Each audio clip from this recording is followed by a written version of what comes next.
hold on, I got to flip a couple pages, because what he wrote on the March 23rd match, because he didn't go with me on that one, I thought he had.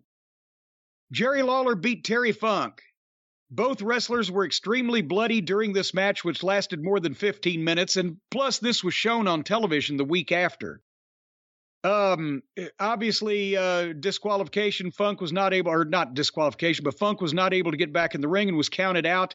I was told that on a scale, and I would have been the one to tell him, on a scale of 1 to 5, that this match was an 8. So, wait a minute. This is news.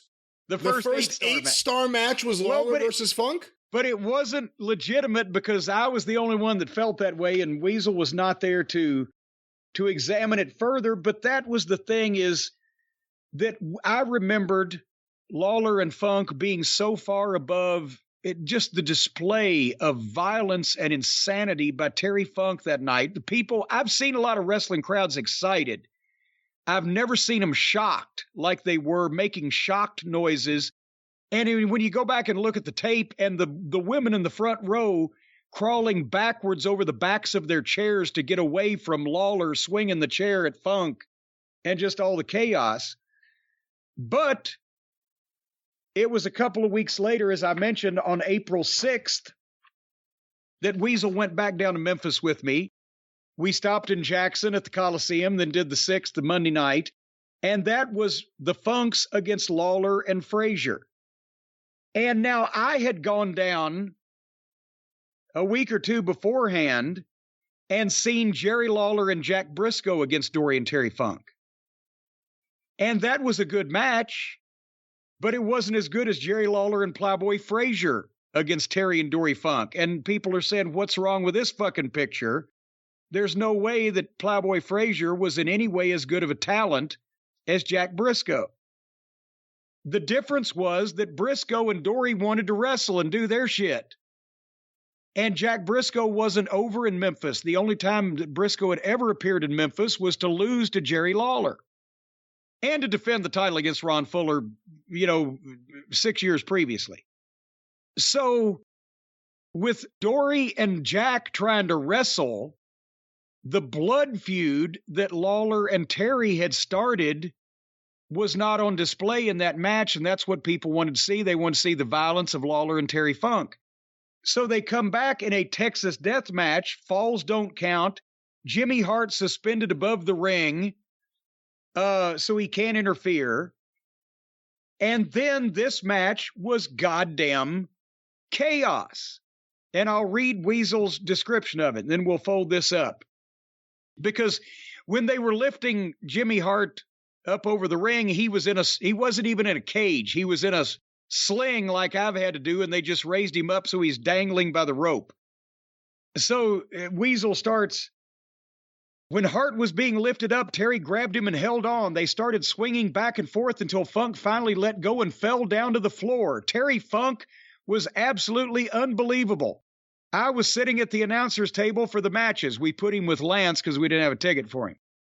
Well, Terry came walking around the ring before the match started and grabbed the table I was sitting at. Funk turned it upside down and broke off one of the legs with one swift kick. First fall, Dory pinned Lawler after the Funks double-teamed him, 7 minutes, 10 seconds. Second fall, Dory pinned Lawler again, 56 seconds. Third fall, Frazier pinned Dory after a leg drop, 5:17. Fourth fall, Plowboy pinned Dory with another leg drop, 15 seconds. Fifth fall, Frazier pinned Terry, 2:11. Sixth fall, Terry pinned Plowboy after hitting him below the belt, 1:13. During the seventh fall, Jimmy Hart took off the football helmet he was wearing and threw it down to Dory, who hit Lawler on the head with it. Terry was already on the mat. Lawler joined him after the helmet incident. Referee Jerry Calhoun counted to 10, and neither man got up, so the seventh fall was a draw. After the 30-second rest period, both Lawler and Terry were still on the mat and unable to get up by the count of 10. The referee said the first man to his feet would mean his team would win the match. Lawler got up first, so he and Frazier were declared the winners. The match itself was great, and based on my rating system, would deserve 6 stars. Dory was fairly good. Lawler was very good. Frazier was actually all right. And mere words cannot do justice to Terry Funk. He was great. The guy is a lunatic, but that's one of the main reasons I like him so much. There was so much mayhem in this bout that it would take forever to list it here. It was a truly unbelievable match. So you can remove one guy. You can trade Jack Briscoe for Plowboy Frazier and change the entire demeanor of the whole thing in a positive manner if it's done right. And the same guy that's watching Ric Flair and Roddy Piper in front of 8,000 people at the Cincinnati Gardens says that Lawler and Frazier against the Funk Brothers 2 weeks later was actually better than that. You know, to go back to what we were talking about earlier and the influence over Dave Meltzer and the Future Observer, when we look at the sheet with the first 5-star match that we know of, Flair versus Piper, that's crazy. That's now the first known 5-star match, Flair versus Piper. Here are some news and notes at the bottom here. Rick Morton is now wrestling in Oklahoma. Considering the talent there, Rick should be in the main events. Tommy Gilbert is now in Puerto Rico. He won't be missed. Don Morocco was at the last WWF TV tapings. Baron Von Raschke has been making appearances in the AWA as a good guy. The Good Baron is scheduled to wrestle Crusher Blackwell in St. Paul on March 22nd. Hector Guerrero and Eddie Hogan have apparently left the area. Guerrero was bearable, but Hogan was terrible. And by the way, that's Brutus Beefcake in another life. Billy Robinson has been appearing in Mexico. Tony Charles has also left the area. Ted DiBiase may be going to Florida. George's loss. Bill Dundee and Tommy Rich won the CWA World Tag Team titles from Dutch Mantell and Austin Idol in Lexington, Kentucky on March 12th. The Dream Machine has split with Jimmy Hart, is now teaming with Bill Dundee, and the Mid-Atlantic promotion has now moved into Detroit, Michigan. A card was held there on March 7th. So in terms of the tone, in terms of some of the snark, the star ratings, clearly very influential. Well, and here's one more thing, because after the Memphis match, Lawler and Frazier Funks, we had to drive all the way back 400 miles overnight. The next day was the Louisville matches. And Louisville was always a week behind Memphis on the TV and on the cards. And some cases we didn't get what Memphis got at all. But in this case, the main event in Louisville on April 7th was Lawler versus Funk for the Southern title. No time limit, no disqualification. That we've already seen in Louisville the first match between them. This is bringing it back. And here's the description. After coming out to the ring, Funk tried to attack the announcer. Nobody's safe when Terry Funk is around. That would have been Bob Moody at that point, too, I believe, and he probably would have shit himself, as I recall. Terry once again tore up the announcer's table. He used part of it on Lawler. When he hit Jerry on the head with it, he almost knocked him out. Someone seated next to me started yelling that she wanted Lawler. Funk heard her and promptly threw Jerry out of the ring in front of her, looked at her and yelled, "There he is!"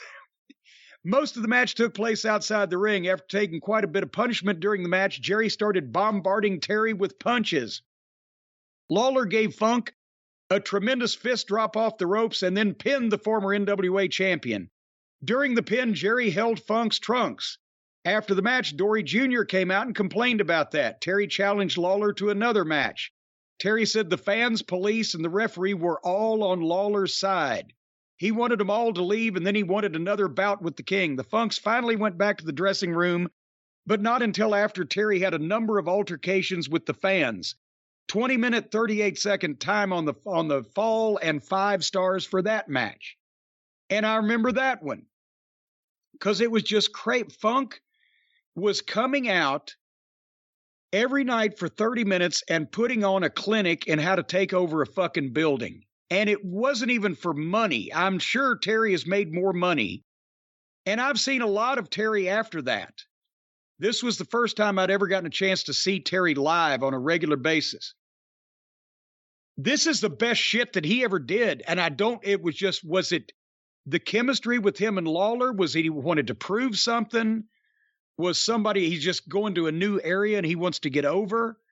But he scorched the fucking buildings during this. That's why we were all driving everywhere we could in the territory to see every match he had because we knew it wasn't going to last and we couldn't miss this shit. And on the undercard of that match I just described, it was supposed to be Dory Funk Jr. versus Billy Robinson for the CWA title. And you think, wow, that could have something to it, right? Funk and Robinson, that's a pretty fucking interesting wrestling match.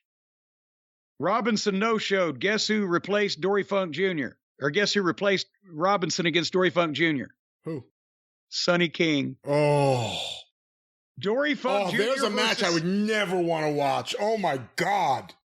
Dory Funk Jr. versus Sonny King. Dory was scheduled to wrestle Billy Robinson for the CWA title, but Robinson was not there. Funk did not do much in this match with King, but in all fairness to Dory, Sonny is not a suitable opponent. Dory did pin King to win the match in 14 minutes and 17 seconds. Oh, my God. 1.5 stars, and I'm pretty sure he was being nice to Dory Funk Jr. Wow, 15 minutes of that. Can you imagine?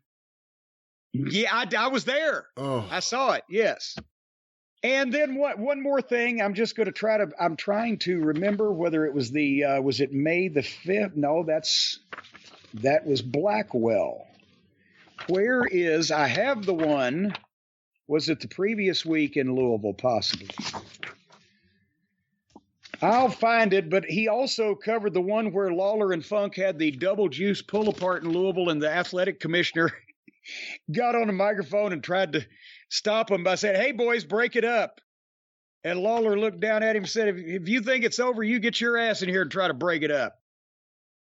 Here it is, May 12th, Louisville Gardens. This is when Funk came out after the empty Coliseum match, and Lawler had kicked the wooden spike into his eye. He comes out with an eye patch. And basically, he got juice, and he had a white eye patch, white eye wrapping on, and by the time the match is over, it's completely red. And they're fighting all over the place and outside the ring, and finally, Paul Morton stops it, declares it no contest. Funk gets what appears to be an ice pick from Jimmy Hart, tried to get Lawler in the eye with it. At that point, El Toro, Vinny Romeo, Jimmy Kent, Dutch Mantell, Dream Machine, Jerry Novak came out to the ring to separate Lawler and Funk. The Kentucky State Athletic Commissioner got the microphone and told him to stop, and Lawler looked at the commissioner and said, "If you think it's over, get your ass in the ring and try to stop it." Funk and Lawler were finally separated after about 10 minutes of sheer pandemonium after the time on the fall was 21:47. So they're out there for 30 minutes, bleeding, breaking shit, fucking screaming, Funk, "Pig! Suey, pig!" It was insane, and people were jumping up and down. The cops were holding them back from the rope around the ring. This was the atmosphere they created. This was 5 stars, according to Weasel Dooley. And the first 6-star match would have been a month later. No, that would have been a month earlier. If the tag match in Memphis with Lawler and Frazier was a month earlier. Oh, that's right. That was sick. Yes. I'm thinking of the old first 6-star match. But then, see, again, because we didn't take it seriously, we weren't paying attention, but then later on it was, the big Louisville Gardens brawl, which was on May 26th. They had the big 8-man Louisville Gardens brawl. He closes up. There was so much assorted mayhem and pure pandemonium, it was impossible to keep track of it all. The brawl after the match lasted 15 minutes. The match definitely deserves the rarely bestowed rating of 6 stars for outstanding achievement in the art of Pier 6 brawling.